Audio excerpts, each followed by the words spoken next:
Bonjour à tous et bienvenue à C'est le week-end, l'émission consacrée à la culture et aux loisirs en Charente. Alors cette première émission de l'année est assez éclectique. Nous parlerons culture avec Raphaël Méza. Bonjour. Bonjour. Vous êtes responsable de la communication au théâtre d'Angoulême et vous allez nous présenter les spectacles qu'il ne faut pas rater pour cette année 2023 qui vient de commencer. Nous parlerons aussi santé avec Grégoire Martin. Bonjour. Bonjour. Vous êtes diététicien et nutritionniste à Angoulême. Et on ne vous a pas invité totalement par hasard parce qu'on compte un peu sur vous pour nous aider à éliminer les excès de ces fêtes de fin d'année et les excès futurs avec ceux qui vont arriver avec la galette des rois. Parce que diète ou pas, on va manger de la galette. D'autant que nous avons en Charente une des meilleures de France. Elle est fabriquée à Dignac par Delphine Lagarde. Elle a remporté le prix départemental de la meilleure galette à la frangipane pour la 4e fois cette année. Et elle est également 2e au concours régional. On regarde ça en images avec Julien Baudet qui est allé goûter sur place. Alors je suis à Dignac devant la boulangerie Pain et Tradition qui produit la meilleure galette de Charente et la 2e galette régionale. Suivez-moi, on va découvrir tout ça. Vous revenez aussi tout juste du concours régional. Oui. Vous avez terminé 2e et première de Charente pour la 4e année consécutive, c'est ça? Oui, c'est bien ça. On est tout le temps sollicité pour ce type de concours. Puis un jour, on s'est dit, bon allez, qu'est-ce qu'on fait? On se lance, on se lance pas, puis on jette à l'eau. Voilà, on a emmené une galette, vraiment en toute modestie, parce que c'était vraiment pas, on pensait pas arriver à ce niveau-là. Et puis voilà, dès la première, ça a été directement la bonne. Il y a une adrénaline quand même, quelque part. Il y a l'envie toujours de bien faire, d'aller encore plus loin. Donc ouais, chaque année, c'est toujours un renouveau et se dire, bah voilà, il faut aller encore plus loin. Et donc c'est ce qu'on essaye encore de faire aujourd'hui. Alors là, je suis en train de préparer la crème d'amande, la crème frangipane plutôt. C'est quoi le secret d'une crème frangipane réussie? Une crème qui est vraiment bien aérée, bien onctueuse, légère. C'est pour ça que j'incorpore d'abord mon beurre, mon sucre et ensuite mes œufs. C'est ce qui permet quand même de rendre quelque chose de plus crémeux, plus onctueux. Donc là, on peut apercevoir qu'il y a une petite mousse qui s'est formée. Donc c'est ce qui va nous permettre d'avoir quelque chose de plus onctueux et une crème qui n'est pas compacte en bouche. Donc là ça y est, on a le trésor. Ça y est. C'est ce qui fait votre renommée du coup. Ouais, je pense. Donc là on en est à l'étape du garnissage. Oui, c'est ça. C'est ce qui permet de passer donc d'une galette vierge, si on peut dire, à une magnifique galette comme celle-ci. Pour cette année, on vous souhaite de remporter le concours national. National, ça va être encore une grande étape. On va déjà commencer par faire le régional puis après le national. Mais oui, on croise les doigts pour quand même faire beaucoup mieux effectivement la prochaine fois.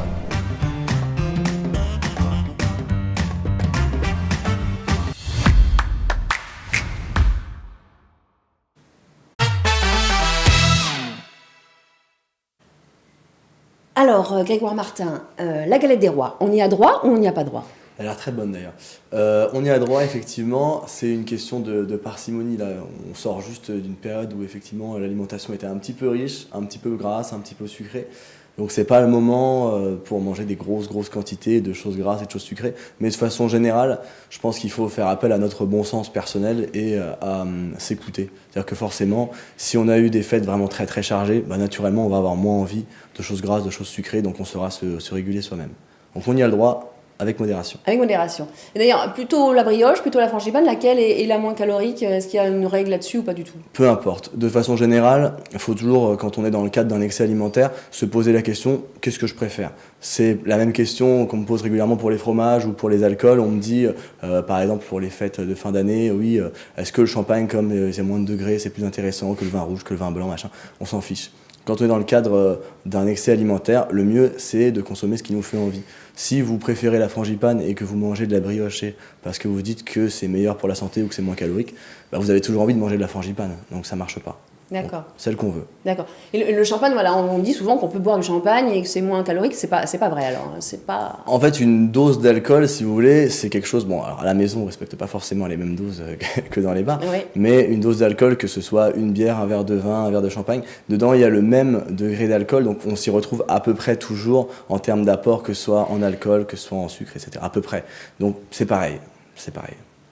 Alors, qu'est-ce qu'on doit faire après un bon repas? Quand on a bien mangé, est-ce qu'il y a des règles le lendemain, le soir même peut-être? Est-ce qu'il y a des astuces que vous pouvez nous donner?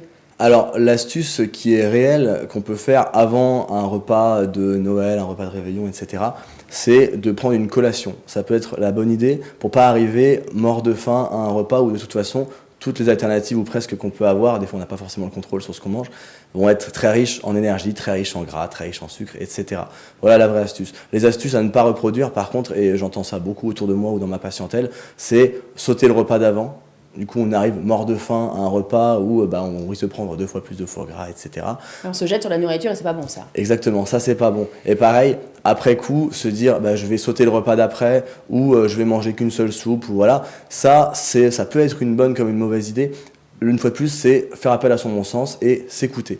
C'est-à-dire que si vous n'avez pas faim et que vous avez juste envie de manger une soupe, vous mangez une soupe. Par contre, si vous avez faim et que vous vous forcez à manger qu'une soupe, là c'est pas bon parce que du coup vous créez de la frustration et de la faim pour le repas suivant et vous risquez de plus manger le repas d'après. Ça c'est une espèce de boucle, d'un petit cercle vicieux dans lequel il faut pas rentrer avec l'alimentation où on est dans la frustration et la récompense.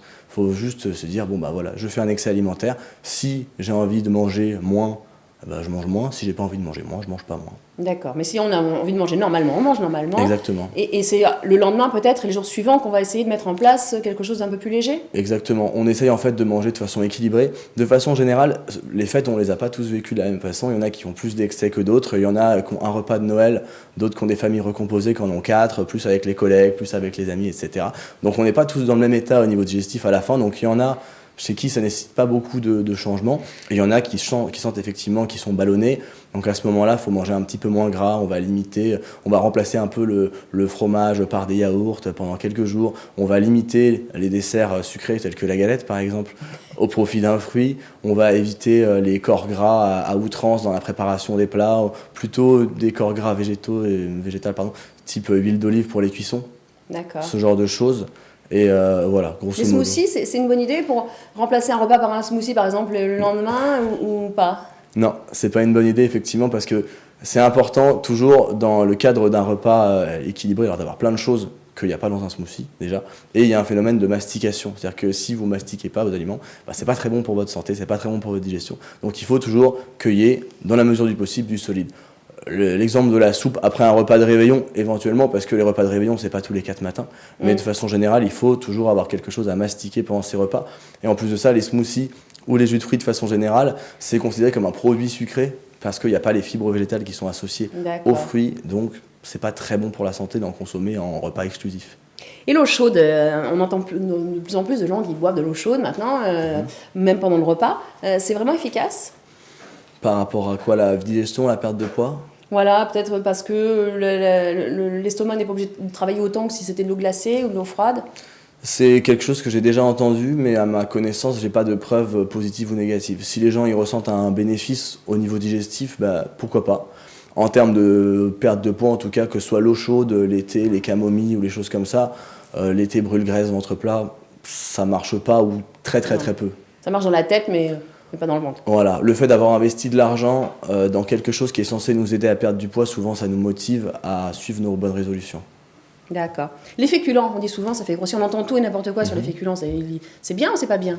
C'est ni bien ni pas bien, c'est une question de parcimonie, de quantité, et surtout d'adapter la quantité à la personne. Une personne qui fait pas de sport et qui a un travail de bureau, il en mangera quand même, mais moins. Et une personne qui fait de la musculation 6 fois par semaine et qui est maçon, il en mangera beaucoup plus. Il faut adapter à chaque personne, et c'est pareil à l'appétit de chacun. Alors le sport, on dit ça aussi, il faut manger du sucre avant ou pendant l'effort, c'est efficace, c'est vrai, il faut faire comme ça? Alors avant l'effort, non, surtout pas, parce que ça vous fait c'est compliqué à expliquer, mais grosso modo, ça vous fait commencer l'effort avec de la fatigue au final. Pendant l'effort, ça peut être intéressant, mais dans des cas spécifiques où vraiment on va quantifier le truc et avec des compléments, etc. Bref, c'est compliqué et c'est vraiment au cas par cas. Donc après alors? Après, pourquoi pas, mais c'est pareil, il faut doser. C'est la phase de réalimentation. Après, c'est un mélange de plein de choses, dont pourquoi pas un produit sucré, mais ça arrive en 5e sur la liste des choses importantes. D'accord. Alors, si j'ai bien suivi ce que vous avez dit, le mois sans alcool, là, souvent en janvier, on fait un mois sans alcool, ça vaut pas forcément le coup de se priver. Ça peut être intéressant parce qu'effectivement, il y a des vrais bénéfices sur la non-consommation ou la consommation plus restreinte, on va dire, d'alcool en termes de forme physique qu'on ressent assez vite. Donc une personne qui aura l'habitude de consommer tout le temps de l'alcool, en faisant ça, peut réaliser que effectivement il y a des sacrés bénéfices à consommer moins d'alcool. Donc moi je pourrais pousser vers ça. Pourquoi pas. Alors, dernière question, combien ça coûte une consultation chez un nutritionniste et déjà, est-ce que les gens viennent vous voir en masse après les fêtes? Là, vous avez des rendez-vous à gogo? Alors, bizarrement, pas la première semaine, mais plutôt la deuxième. Ah. Là, sur la première semaine, j'avais libéré des créneaux, c'était plus tranquille. Les gens se sont laissés une petite semaine de digestion et là, ça y est, c'est parti. À partir de la deuxième, deuxième, je commence à avoir pas mal de rendez-vous. Donc, une consultation, la première consultation, alors ça dépend des diététiciens. Chez moi, c'est 55 € la première consultation et 40 € la consultation de suivi. Après, la mutuelle peut éventuellement prendre en charge selon la mutuelle que vous avez. Et ce que je fais dans le cadre de la perte de poids, chez les gens qui ont des suivis assez longs, je fais des packs de 10 consultations à 30 € la consultation. Comme ça, c'est moins cher et surtout les gens sont obligés de s'y tenir, comme ils ont souvent peur de ne pas s'y tenir dans le cadre de la perte de poids. Ah oui, vous les avez appâtés comme ça en fait. C'est une manière de les fidéliser, mais c'est pas idiot. Eh bien, merci Grégoire Martin. On va essayer de vous écouter et de suivre vos conseils. Et avant ça, on va aller ensuite au Théâtre d'Angoulême.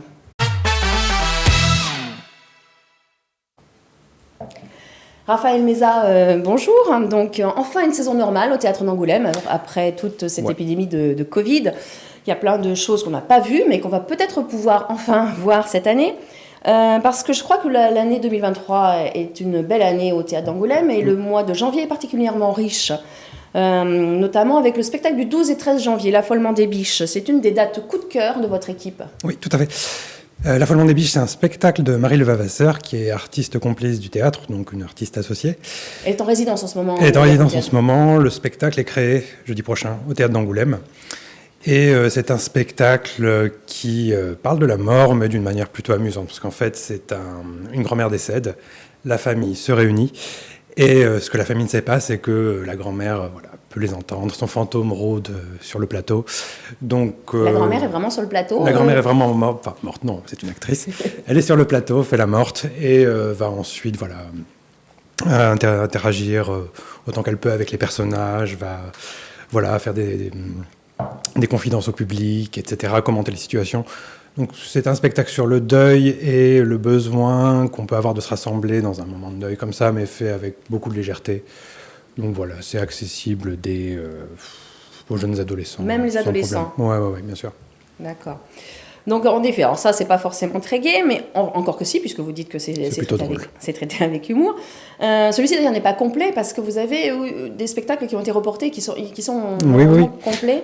On en a notamment un qui s'appelle À Vue, qui est un spectacle de magie performative. C'est le sous-titre du spectacle, mais la magie performative, c'est un petit peu plus tard. C'est un spectacle de magie contemporaine, donc c'est des tours très classiques, mais emballés dans un dispositif très, très novateur, qui a été reporté 3 fois, si je ne m'abuse, pendant le premier confinement, par la suite parce que les interprètes ont eu le Covid, etc. Là, il est enfin là. C'est un des spectacles qui est parti le plus vite, en fait, à la réservation. Donc, assez peu de chances de le voir. Mais on peut se rattraper avec la visite curieuse et secrète le 31 janvier et le 1er février. Vous m'avez expliqué un petit peu le c'est pas sorcier du théâtre. Oui, voilà, c'est ça, c'est exactement ça. C'est vraiment de la vulgarisation scientifique dans le sens le plus noble du terme.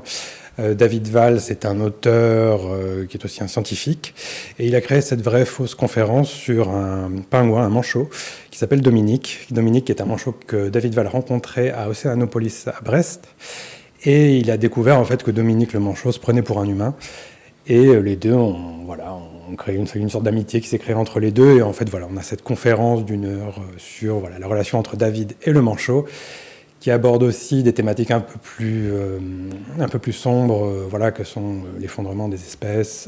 Donc on apprend quand même des choses. Oui, voilà. C'était une vraie fausse conférence, mais on y apprend quand même des choses sur les animaux, sur l'environnement et sur l'évolution du climat aussi.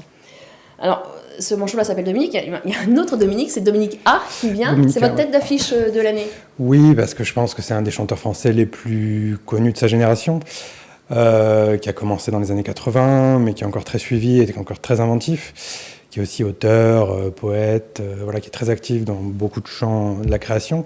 Et son dernier album, qui s'appelle Le Monde Réel, qui va être joué en concert ici, marque un petit peu un nouveau départ pour lui, il a l'habitude de faire une musique plutôt rock, beaucoup de guitare, tout le temps. Et là, il abandonne un peu la guitare et on est dans un registre un peu plus symphonique, donc qui s'adaptera bien à la grande salle du Théâtre d'Angoulême, qui va pouvoir faire se déployer une musique dans beaucoup d'espaces. Et D'accord. on a très hâte. C'est le 25 février, je rappelle. Tout à fait.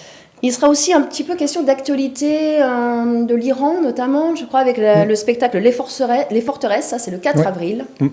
Oui, alors malheureusement, on va dire, parce qu'en fait, Gourchad Shaheman, donc le metteur en scène de ce spectacle, est franco-iranien, et Les Forteresses, c'est l'histoire de sa mère et ses deux tantes qui sont toutes nées dans les années 40 en Iran, et donc qui ont été jeunes femmes lors de la révolution de 79, quand le Shah est tombé et que le régime islamique a été mis en place, qui ont pour certaines été contraintes à l'exil.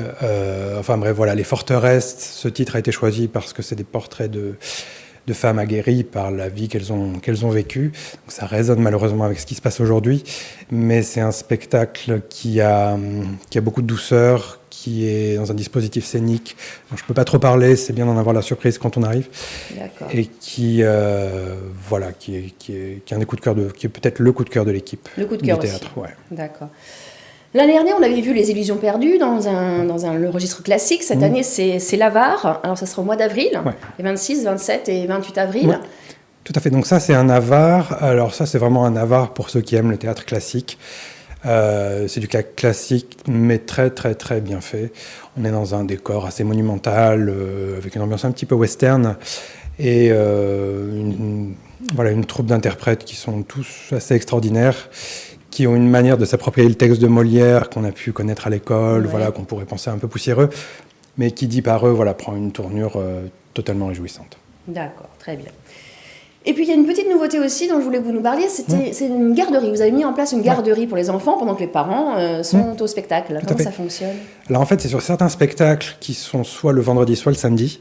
On met en place une garderie qu'on appelle garderie ou atelier éphémère. En gros, on a du personnel qualifié qui vient pour s'occuper des enfants de 5 à 12 ans, et on leur propose toute une série d'ateliers d'art plastique, ateliers théâtre, ateliers musique, un peu en rapport avec le spectacle que les parents sont en train de voir. Donc voilà, c'est pour les enfants de 5 à 12 ans, et ça permet aux parents d'être tranquilles. C'est au payant? théâtre. C'est payant, c'est 5 € par enfant. D'accord. Est-ce qu'il y a autre chose dont on n'aurait pas parlé et qu'il ne faudrait pas rater cette année? Ce qu'il ne faudrait peut-être pas rater cette année, ce serait peut-être le concert d'Éric Truffaz. Il nous reste quelques places. Le grand jazzman Éric Truffaz. C'est à la fin du mois. C'est à la fin du mois. Ce qu'on fait en fait tous les mois, même si certains spectacles sont très complets, on remet toujours en vente un petit quota de place le premier mardi de chaque mois. D'accord. Donc là, il nous reste quelques places. Voilà, Donc il faut si tenter les sa chance. Il faut tenter sa chance, et même les soirs de spectacle, on peut quand même venir au théâtre. On arrive généralement à trouver des solutions. Voilà. Eh bien, merci. Merci à tous les deux d'avoir lancé cette année 2023 avec moi. Nous savons quoi faire maintenant grâce à vous pour les jours à venir. Il me reste à vous souhaiter un bon week-end et une bonne année.